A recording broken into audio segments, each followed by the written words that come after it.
வணக்கம். இந்த வீடியோவில் நம்ம என்ன பார்க்க போகிறோம்னு பார்த்தீங்கன்னா, நவராத்திரி ஃபங்க்ஷன் அன்னைக்கு ஒரு நாளும் நம்ம என்னென்ன நெய்வேத்தியம் பண்ணணும், என்ன கலர் நம்ம யூஸ் பண்ணணும், என்ன கோலம் போடணும், என்ன பூ, என்ன பழம், என்ன இலை சாமிக்கு நம்ம அர்ச்சனையாக பண்ணணுன்ற இன்ஃபர்மேஷனை இந்த வீடியோவில் பார்த்து தெரிஞ்சுக்கோங்க. கண்டிப்பாக யூஸ்ஃபுல்லாக இருக்கும். ஸ்கிப் பண்ணாமல் முழு வீடியோவை ஃபுல்லாக பாருங்கள்.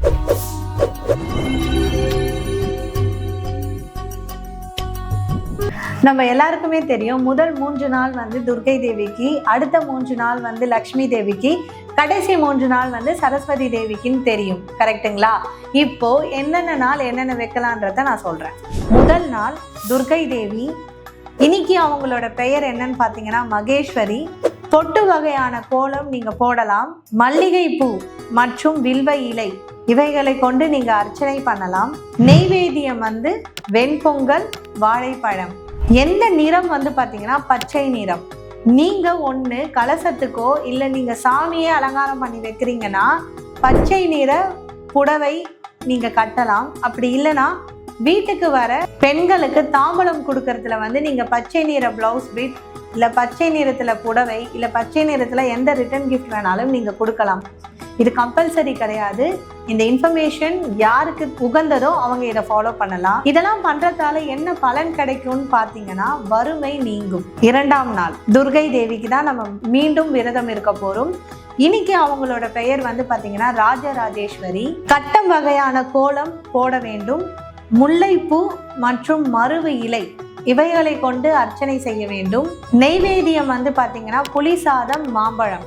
இன்னைக்கான கலர் பார்த்தீங்கன்னா எல்லோ கலர். இதெல்லாம் பண்றதால நமக்கு என்ன பலன் கிடைக்கும் பார்த்தீங்கன்னா தனதானியம் பெருகும். 3ஆம் நாள் துர்க்கை தேவிக்கான கடைசி நாள் சொல்லலாம்.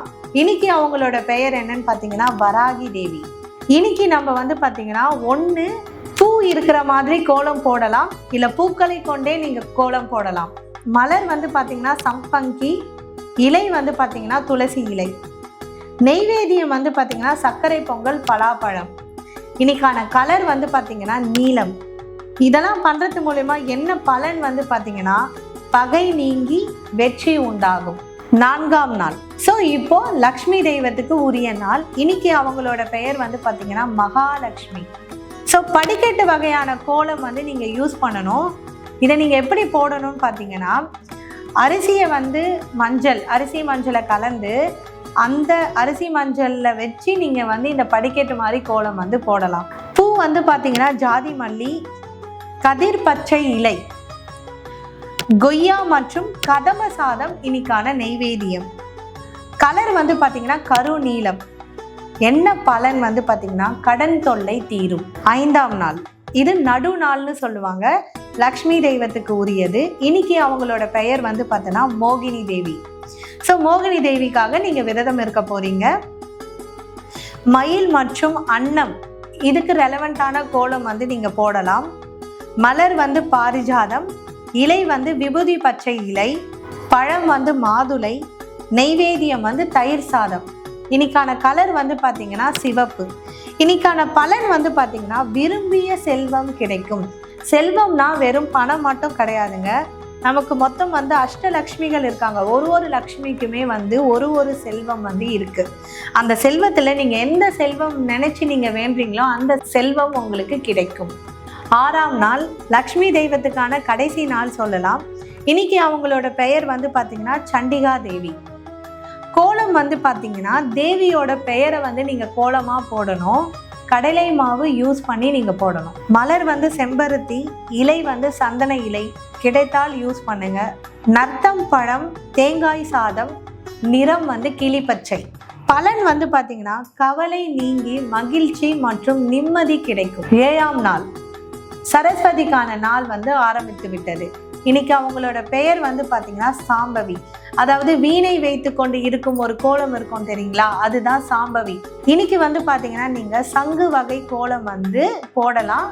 மலர்களை யூஸ் பண்ணி நீங்க போடலாம். பெஸ்ட்.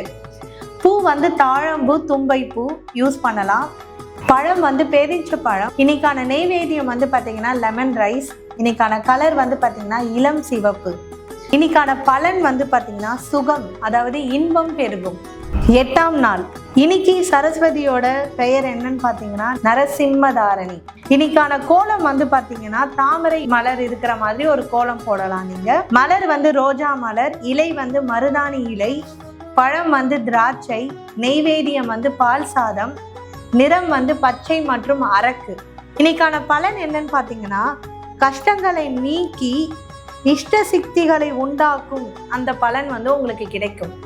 9ஆம் நாள் சரஸ்வதி தேவிக்கான கடைசி நாள் சொல்லலாம்.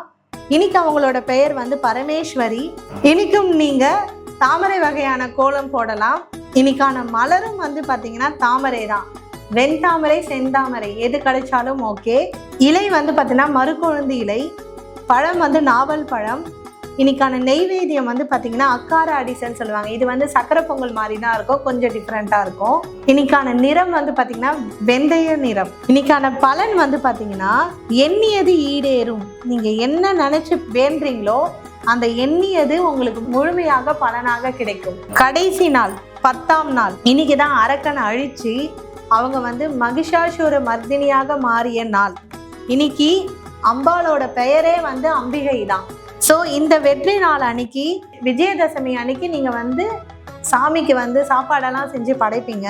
கூட வந்து பால் பாயாசமும் காராமணி சுண்டலும் வச்சு நீங்கள் படைக்கலாம். அதே மாதிரி எல்லாருக்கும் ஒரு டவுட் வந்திருக்கும், நீங்கள் ஏன் வந்து என்றைக்குமே வந்து சுண்டல் சொல்லலையேன்னு சொல்லிட்டு. நான் சொன்ன இந்த 9 நாள்லையும் வந்து நீங்கள் டெய்லி எந்த வகையான சுண்டலும் வந்து நீங்கள் சேர்த்துக்கலாம், தப்பு கிடையாது. அதே மாதிரி இதுதான் கம்பல்சரி பண்ணணுன்றது கிடையாது. உங்களுக்கு வந்து அன்றைக்கி தாமரை பூ கிடச்சிது, முல்லைப்பூ கிடைக்கலனா எந்த மலர் கிடச்சிதோ அதை வச்சு நீங்கள் பண்ணலாம். நான் மென்ஷன் பண்ணியிருக்க இலையெல்லாம் உங்களுக்கு கிடைக்கலனா நீங்கள் வந்து அந்த இலையை வச்சு பண்ணணுன்றது அவசியம் இல்லை, அதை ஸ்கிப் பண்ணிடலாம் நீங்கள். ஸோ நான் சொன்ன மாதிரி உங்களுக்கு பழம் நெய்வேத்தியம் பண்ண முடிந்தவர்கள் இதை பண்ணலாம். பண்ண முடியாதவர்கள் நான் சொன்ன இன்ஃபர்மேஷனை ஒரு இன்புட்டாக எடுத்துக்கோங்க. உங்களுக்கு என்ன இதுலேருந்து ஒரு இன்ஃபர்மேஷன் கிடைச்சதோ அதை யூஸ் பண்ணி நீங்கள் ஃபாலோ பண்ணி உங்கள் விரதத்தை நீங்கள் சிறப்பாக கொண்டாடுங்க. அனைவருக்கும் நவராத்திரி நல்வாழ்த்துக்கள்.